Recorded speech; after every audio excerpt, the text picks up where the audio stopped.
I often get asked, how did I get into coaching? Well, I was one of the lucky ones who grew up in a loving family, and as long as I can remember, I've always wanted to help people and make others happy. Not sure whether it was in my DNA or how I was raised, but I've always had a great compassion for others.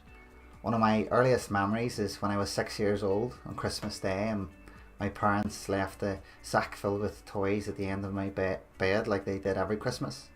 So as I woke up filled with excitement, I was reminded of my parents' recollection of their own Christmas Day. So they came from poor working class families, and when they were 6 years old, it would have been back in the 1950s when the economic climate was pretty low. So they told me that when they were my age, all they got for Christmas was a piece of fruit left at the end of their bed. It was almost considered a luxury. So there I was at the crack of dawn, snow falling pretty heavy outside, my eyes bright looking at the sack filled with toys. But instead of jumping out of bed and going for the toys, I hesitated, and I remembered of the story they told me. So I wanted to make them happy, so I crept downstairs on my tippy toes and reached over the counter. I outstretched my arm to the fruit bowl and just about managed to lift an apple and an orange from the bowl. So I lifted it out with all the excitement and joy of a humanitarian 6-year-old on a welfare mission.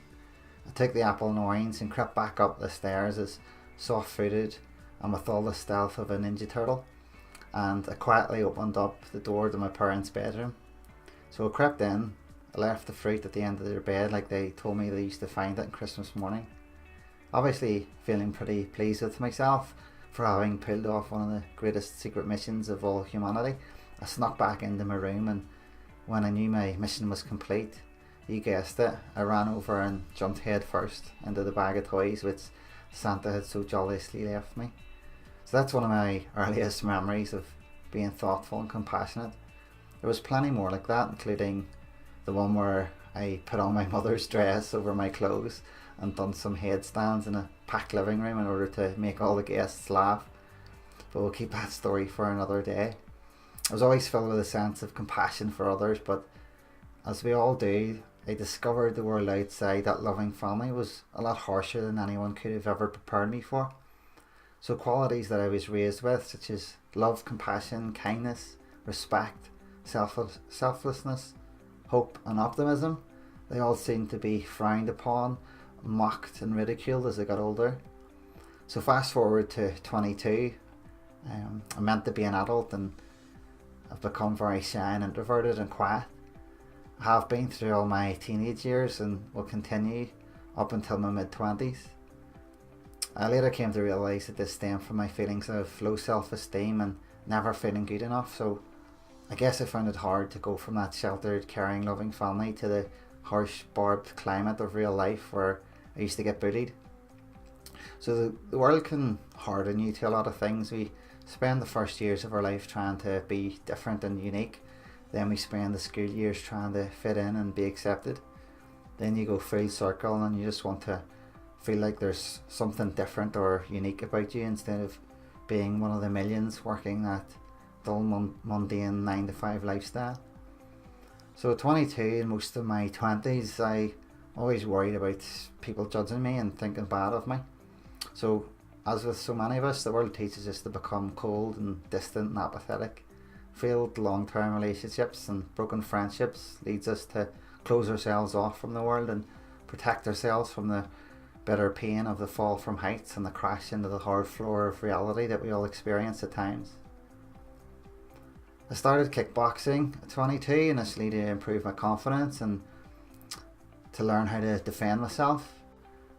So I was 24 and I'd done 2 years of kickboxing and I'd done a lot of sparring sessions, but I felt I needed to test myself in the ring. It was always something that terrified me, but the years I spent learning it means nothing if I can't apply it in a real life situation.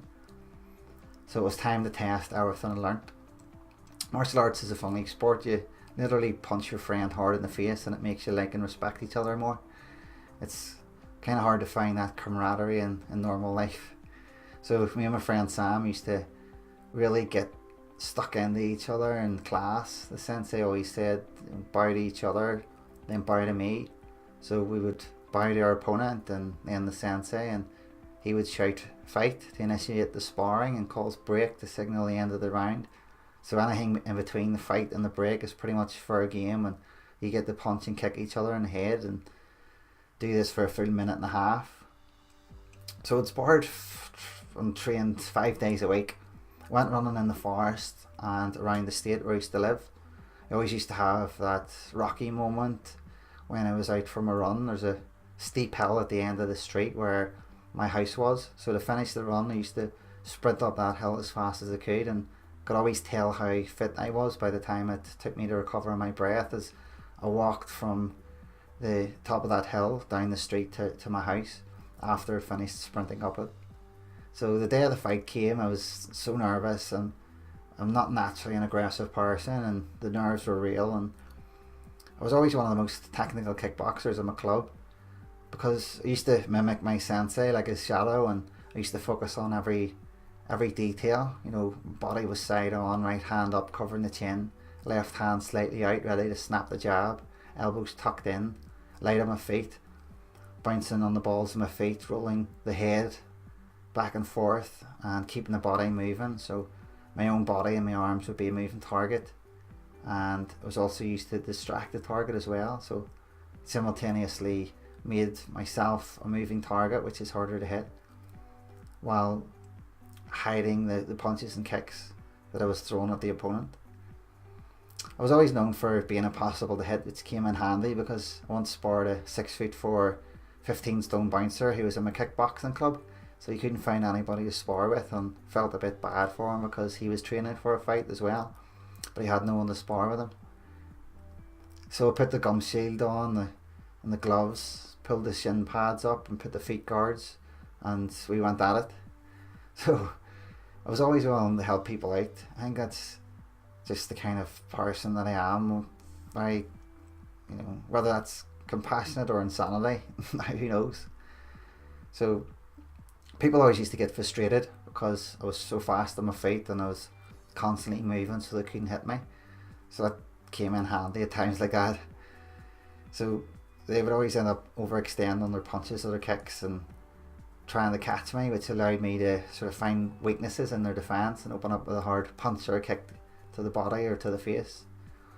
But there I was in the dressing room before my fight, absolutely petrified, and watching another fighter from a club walk past, wiping blood from his face with a red stained white towel, and thinking to myself, Philip, what have you got yourself into? But just then my name was called and I went out to battle. I would love to tell you that I won that fight, but because of the nerves, my legs were so weak that it was more of a scrap, and I didn't even use my kick, something that I was well renowned for. So it was a close fight. A lot of people said could have been swayed in my favour, but I didn't kick, so I lost on points. But we both gave everything in that fight, and it was a great fight.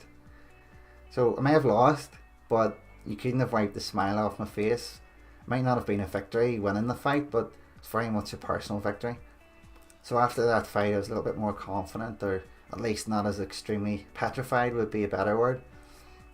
I ended up having 6 more kickboxing fights inside the ring and 2 amateur MMA fights, and I won them all by unanimous decision, never losing a round. So that was my journey to improve my confidence and to challenge myself and overcome my fears. So 9 years later, I hung up the gloves and decided to go to a more brutal and extreme sport, and that was the world of salsa dancing. So it was a bit of a contrast, I know. Though for doing all these things, I still struggled with my self-image for so long. Was content with life, but there was still a bit of that dull, repetitive mediocrity at times.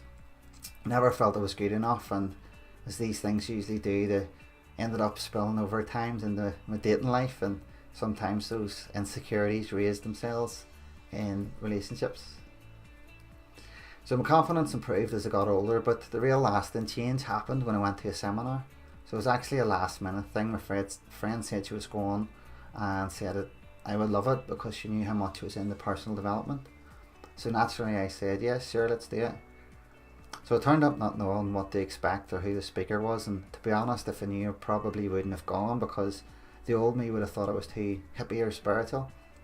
So there's a weird phenomenon in my life recently, and there's been lots of strange coincidences. So whether I assign meaning to those coincidences or whether there's something else there, I can't really say. But all I know is that there's been a slight shift in my perception of things, and it's helped produce, massive results in my life. So the end of that seminar came and wrestled for a few days whether I should sign up and get myself a mentor or not. So all that personal development stuff I'd learned over the years was pushing me in that direction, but my low self-image and poor decision making and my current logic was pulling me away. I went to see my now mentor 3 times before she let me know that it would have to be the last time because I had to make a decision. So I took a leap of faith, one of the reoccurring personal development themes that was rattling around in my head for days after the seminar. So it turns out that was the best decision of my life, and I became a decision maker, and I started a new chapter in my life.